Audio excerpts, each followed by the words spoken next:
Hello again, and welcome to part two of my conversation with Jade de Thorpe of Plate-up. My name is Guy Clapperton. But first, the inevitable plug for my media training service.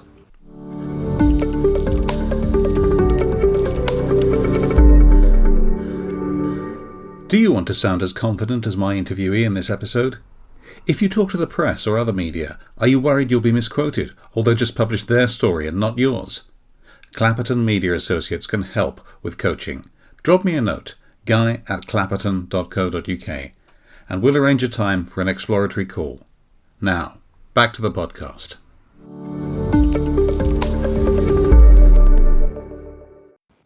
Now, for those who missed part one, it's still online, but if you want to crack on, here's a quick reminder of why you should be listening. Jade de Thorpe is an award-winning marketing director with 16 years of business-to-consumer retail experience at brands and agencies. She has led campaigns from concept to delivery across various channels. She is passionate about analysing consumer behaviour to drive effective storytelling. She is the marketing director of Plate-up, and her name, as I said, is Jade de Thorpe. Jade, welcome back.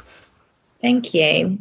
Hi, Guy. Now, that's great. Working on a founding team, as you've been doing at Plate-up, means wearing many hats. I'm interested in the whole process and the people stuff about that, but how does AI help you to level up your marketing and operations without needing to hire a full agency? AI helps us stay lean as a team. It enables us to do some of the nitty-gritty stuff in a very small team that we have, and that could take hours, a lot of time. So we very much use AI that way. It can be sort of a lot of the admin heavy tasks, or even we've actually used it very recently in trying to see. I mentioned in our episode last week about I'd seen the woods for the trees for some of the data points. So we use it as a tool to help guide us and to help ease some of that workload. But for us, really, what that means for me and our team directly is that we can be more agile and we can move faster. So we can test campaigns quicker. We can understand more faster what content resonates and what is going to win.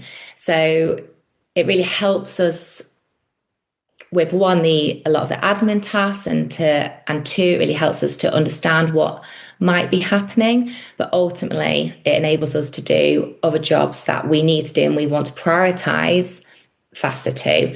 And we still need our own experience and human judgment to do all of that.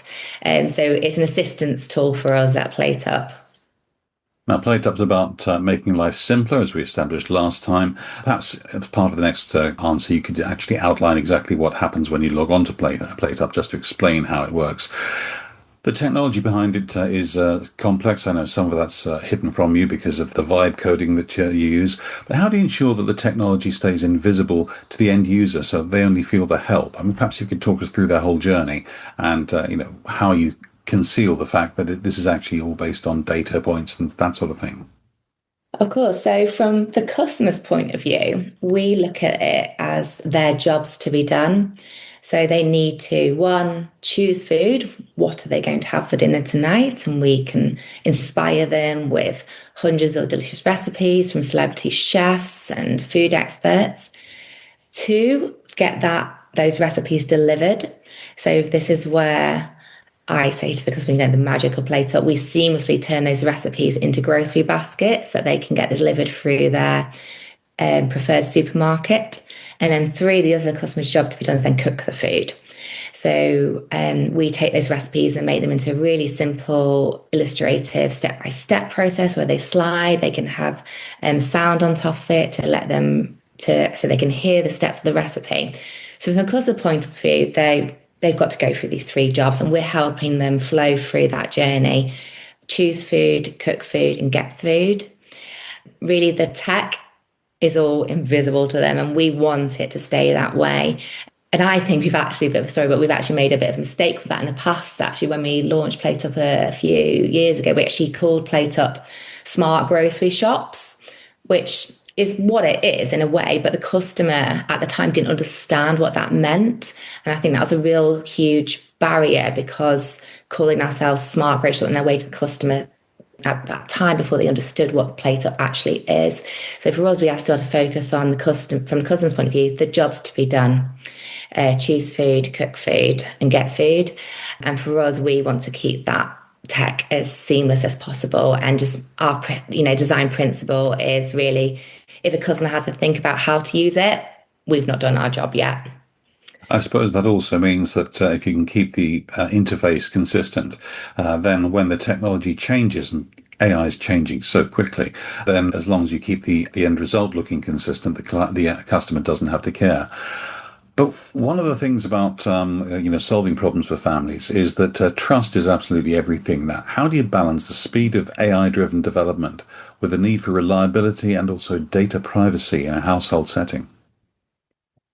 Well, I think you trust is just what you just made is just so important, and that is fundamentally important to all of our customers. That they're trusting us to let us by signing into Plate-up and letting us kind of help them choose their recipes for the week. They're in a way, inviting us into their weekly routine.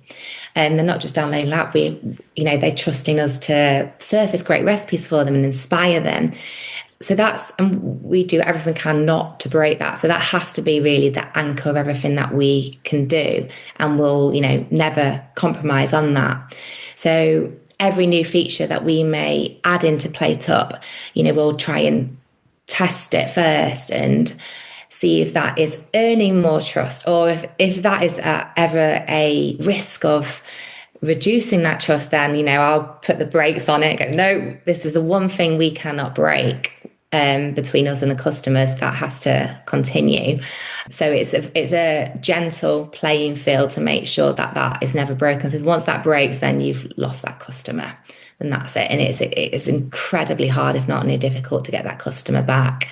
So really how we can build on that trust more really with the, AI development that we do is how we can build more value into that for the customer by, making it more personalized, being really transparent about how we work, and keep coming back to our mission about, making it easier for you to shop and cook delicious dinners at affordable prices.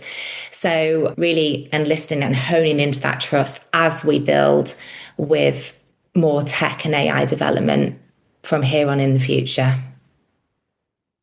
You've transitioned from a stable corporate role to a fast-paced startup. We mentioned that in the first episode as well. What would be a survivor's guide you'd give out if you had other parents, other individuals who wanted to use these new tools to start their own venture, and under these circumstances they have promised not to compete with Plate-up? So no dodgy advice, please. I think your lived experience is always an advantage for you, not a limitation. So I think when I think of, starting a business or speaking to people who are starting a business, what are the daily struggles or annoyances or inconveniences you go about in your own day? And how can you, start with that problem first, and how can you then flip that and come up with a solution to that to make it better or improve it, or best case scenario, take away those inconveniences and annoyances. So I think that's one thing. Your lived experience is completely your advantage. And that's definitely what I felt when I came into Plate-up. I was that customer too. What was for dinner tonight? And secondly, really, don't wait until something's perfect. And that's absolutely one of our values as well. At Plate-up, in a way, we kind of sometimes use this 80% rule. Like we wait till something is 80% right. If it's going to take us actually a couple of weeks to get 100%, let's not wait. Let's just launch it now, see what happens, talk to real people, look at the data points, and then adjust as it's live and working. Because time can just kill the idea or not get you that win. So don't wait until something's perfect. Just have a go, launch it, and work on it from there. Well, if I were starting up, I might refine that by suggesting that you don't get obsessed with your idea of perfect because the customer's idea of perfect, or the customer ideas of this will work. Even if you think something different will be slightly better, they're the people who matter. So yes, you might be able to add a bit of extra finesse. They might be quite surprised and find that they prefer it, but actually listen to them, keep listening, and their view absolutely matters. Exactly. And there's many times where I've been we do experiments weekly at Plate-up, and we write a little hypothesis, and then we sometimes put our own like hedge bets on which one do we think is going to win. And the amount of times I've lost that battle because it's actually what is the customer actually thinks, oh, what does the customer, what's won in the customer's eyes is the thing that wins. Absolutely, and sometimes it's the old thing about the customer is always right, even if you happen to think their particular decision was absolutely crazy. In marketing, we used to talk about features and benefits. I'm sure we still do to an extent, but in the age of vibe coding, do you now just talk about feelings and outcomes, or is that too much of a generalization? I don't think so. I think from the customer's point of view, coming back there again, you have to talk about that feeling and outcome for them. So yes, I do. I don't think that is overdressed. I still think that is important in marketing language and how you build content around that. Because just talking about features and benefits alone, yes, that's good and you need to understand what those are, but really what does that mean? And without that, and the meaning is the feeling and outcome. So you've got to position it in the flip, really. What is that going to solve for you? How is that going to make you feel less stressed on a Wednesday night? Rather than saying, we have 500 recipes. Actually, this is going to make your Wednesday night when you're really tired from work and you just want a delicious, nutritious dinner on the table. This is going to make it easier. That makes a lot of sense. Now, while we've been talking, you've interested me strangely. So I've had a little look on the Apple App Store. I searched for Plate Up. Would you like to know what came number one in that search? Plate up smart grocery shops. Sainsbury's.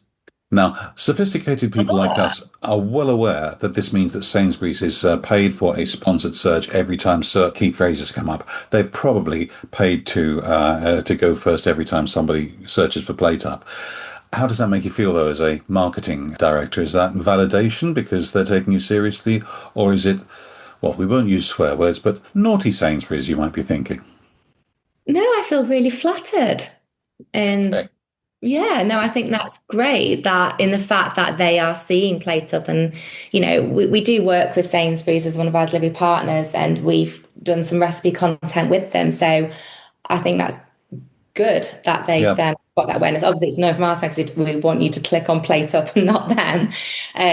But I think it's really, I feel flattered and great that they, Okay. working with us that To way. be fair, it has got a little blue box under it that says "add," but definitely Sainsbury's came up first, so that's obviously what they're doing. I don't have the time, but I suspect if I were to search for Tesco, I would also find Sainsbury's mysteriously coming up Mm. first, unless that would just cost too much because there's so many searches for Tesco. Anyway, looking at the next 5 years of, say, family tech, if we can call it that, are there any other friction points of daily life that you'd like to see software solve? For us, one of the big areas we're trying to solve, and one of our missions is to reduce that food waste at household level as well. So if what it's one of the beauties thing points of Plate Up is you can if you pick a recipe, and if you've already got some pasta in your cupboard, you can take that off your delivery. So we're helping the customers reduce waste that way. But what I would love us to be able to do is have really close that gap between what has the customer actually got in their fridge now, so we know what's in their fridge, and then we can say, this is a recipe for you, but oh, we know you've already got that half head of broccoli and that 200 grams left of pasta in your cupboard. So here's a recipe here, but automatically we'll take off your pasta and broccoli for you. So I think there's some nice, really well, big, hairy missions that we want to get after in the future that tech can really help us get there with Plate Up to. And there's lots of little projects we're going to get after, but that's kind of one of them. I don't want to put you on the spot too much. This is a friendly podcast. It always has been, always will be. But how, as a marketer, do you go about phrasing the idea that we know what's in your fridge so that it doesn't sound I creepy? wouldn't. That sounds very creepy. It would be something, or to put me on the spot. Last week you ordered this broccoli pad thai stir fry. Have Yeah, you still got your broccoli left? Yes or no? that So makes we sense. point it It, back to them. That's a great start. Shall we call it a work in progress and stop asking mean questions? Perhaps that's. But this is, of course, where Okay. you've got to go. This is the sort of thinking that has to be done because you've got to maintain that trust, and in the same way that people can track your behaviour across the internet in order to fuel their advertising, that can feel quite big brotherish if it's handled badly. And there have been a few bad cases of that over the years, and some very good ones of people who've got it right. Finally, Jade, we've come to the end of our time together, so thank you very much indeed for that time. Could you tell listeners where they can find out more about you and about Plate-up? Download Plate-up for free from the Apple Store or the Google Play Store. Explore hundreds of recipes from celebrity chefs and food experts, and build your weekly meal plan and get delivered by your supermarket. No subscriptions, you're never locked in. Try it for free. Okay, that's great. Jade de Thorpe, Marketing Director of Plate-up, thank you very much. Thank you, Guy. And if you'd like to hear more like this, please do subscribe to the Near Futurist podcast on any of the platforms available, and do come back next week for a deeper dive into vibe coding. Thank you very much for listening. As always, see you then.